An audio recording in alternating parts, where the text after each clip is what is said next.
अस्सलाम वालेकुम। आज हम बच्चों क्लास 9 का नेक्स्ट टॉपिक देखेंगे। टॉपिक का नेम क्या है? Relationship between group number and charge of ions. Group number means periodic table में ऑब्वियसली ग्रुप्स होते हैं, पीरियड होते हैं। ग्रुप नंबर मीन ग्रुप 1 है, 2 है, 3 है, 4 है, 5 है, और उस ग्रुप नंबर के अकॉर्डिंग जो उसमें एलिमेंट प्रेजेंट है उन पे चार्ज क्या होगा। ठीक है, तो हम क्या देखेंगे, हम यहाँ पे रिलेशनशिप बताएंगे ग्रुप नंबर और चार्ज ऑफ आयंस के दरमियान। अब बच्चों ये जो चार्जेस हैं ये कोई भी हो सकते हैं, ये चार्ज पॉजिटिव भी हो सकते हैं और नेगेटिव भी हो सकते हैं। ठीक है, यानी आपके पास एनाइंस और केटाइंस दोनों बन सकते हैं। तो यहाँ पे केटाइंस भी बन सकते हैं, कुछ एलिमेंट्स केटाइन बनाएंगे और कुछ एलिमेंट जो है वो एनाइंस बनाएंगे, तो दोनों आइंस बन सकते हैं। क्लियर।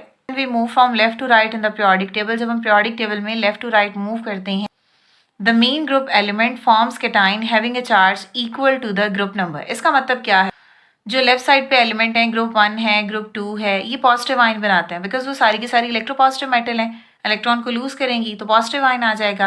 तो उसने कहा जो मेन ग्रुप एलिमेंट्स हैं वो केटाइंस बनाएंगे और उन पे जो बच्चे चार्ज होगा वो इक्वल होगा उसके ग्रुप नंबर के। जैसे फॉर एग्जांपल अगर ग्रुप 1 है तो ग्रुप 1 से जो एलिमेंट होंगे वो 1 पॉजिटिव आयन बनाएंगे, जैसे एग्जांपल Na पॉजिटिव। ग्रुप 2 में जो एलिमेंट होंगे वो 2 पॉजिटिव आयन बनाएंगे, जैसे एग्जांपल Mg2 पॉजिटिव। इसी तरह ग्रुप 3 से जो एलिमेंट होंगे वो 3 पॉजिटिव आयन बनाएंगे, यानी Al3 पॉजिटिव। तो ये हमने तीनों ग्रुप्स लिए और तीनों की एक एग्जांपल यहाँ पे लिख दी कि जितना बच्चे ग्रुप नंबर होगा किसी एलिमेंट का उस पे उतना ही चार्ज होगा उस आयन पे, यानी तो फिर उसके आयंस पे उतना ही चार्ज होगा। अगर 1 है तो 1 पॉजिटिव चार्ज होगा, 2 है तो 2 पॉजिटिव चार्ज होगा, 3 है तो 3 पॉजिटिव चार्ज होगा। ठीक है, यानी जो एलिमेंट जिस ग्रुप से बिलोंग करेगा उसके आयन पर उतना ही चार्ज होगा। क्लियर। नेक्स्ट है बच्चों the number of charge on the cations means. अब जो नंबर ऑफ चार्ज है केटाइन पे उसका मतलब क्या है, यानी केटाइन पे जो चार्ज होगा वो किसके इक्वल होता है बच्चे, वो नंबर ऑफ इलेक्ट्रॉन के इक्वल होता है जो वैलेंस शेल में प्रेजेंट होते हैं। वैलेंस शेल किसको बोलते हैं? लास्ट शेल को भी बोलते हैं और आउटर मोस्ट शेल को भी बोलते हैं। आप दोनों वर्ड जो है वो यहाँ पे यूज कर सकते हैं। क्लियर। वैलेंस शेल भी बोल सकते हैं, लास्ट शेल भी बोल सकते हैं और आउटर मोस्ट शेल भी बोल सकते हैं। तो मीन्स लास्ट शेल में जो इलेक्ट्रॉन्स होंगे उतने ही बच्चे चार्ज होगा आयन पे। क्लियर।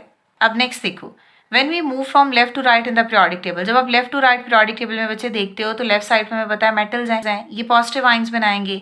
राइट साइड पे नॉन मेटल्स हैं, ये नेगेटिव आयंस बनाएंगे। ये इलेक्ट्रॉन को बच्चे करेंगे लूज और ये इलेक्ट्रॉन को करेंगे गेन, यानी जिस ग्रुप में मेटल्स प्रेजेंट होंगे वो पॉजिटिव आयन बनाएंगे और जिन ग्रुप में नॉन मेटल्स प्रेजेंट होंगे वो नेगेटिव आयंस बनाएंगे। Clear. Element on the right side of the periodic table form elements on the right side of the periodic table form anions, यानी negative charge. अच्छा, right side पे अगर देखा जाए ना तो यहाँ पे बच्चे होती हैं नोबल गैसेस। तो नोबल गैसेस ऑलरेडी स्टेबल होती हैं, इनको निकाल के जो इनसे पीछे एलिमेंट होंगे, ये ग्रुप 18 है तो जो ग्रुप 17 है, ग्रुप 16 है, ये दोनों के दोनों क्या बनाते हैं, ये बच्चे बनाते हैं नेगेटिव चार्ज, नेगेटिव आयंस। ठीक है, इनको हम बोलते हैं anions. Clear.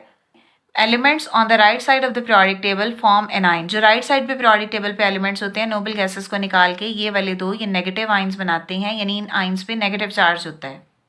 Group 17 and group 16 दो एग्जांपल हमने यहाँ पे लिखी हैं। 17 मीन ग्रुप 7 बिकॉज जब हम ट्रांजिशन एलिमेंट को निकाल देंगे तो ग्रुप 7 हो जाएगा और 16 जो है वो 6 हो जाएगा। अब आपको पता है बच्चे इन दोनों ने ऑक्टेट रूल को फॉलो करना है, तो इसका मतलब है कि इसको 1 इलेक्ट्रॉन चाहिए और इसको 2 इलेक्ट्रॉन चाहिए। तो ये 7 इलेक्ट्रॉन निकाल तो नहीं सकता, ऑब्वियस सी बात है 1 इलेक्ट्रॉन लेके ऑक्टेट पूरा कर लेगा, ये 2 इलेक्ट्रॉन को लेके ऑक्टेट कंप्लीट कर लेगा। तो ग्रुप 17 में क्या करते हैं एलिमेंट्स, वो आयंस बनाते हैं और उन आयंस पे सिंगल नेगेटिव चार्ज होता है, यानी एक नेगेटिव चार्ज होगा।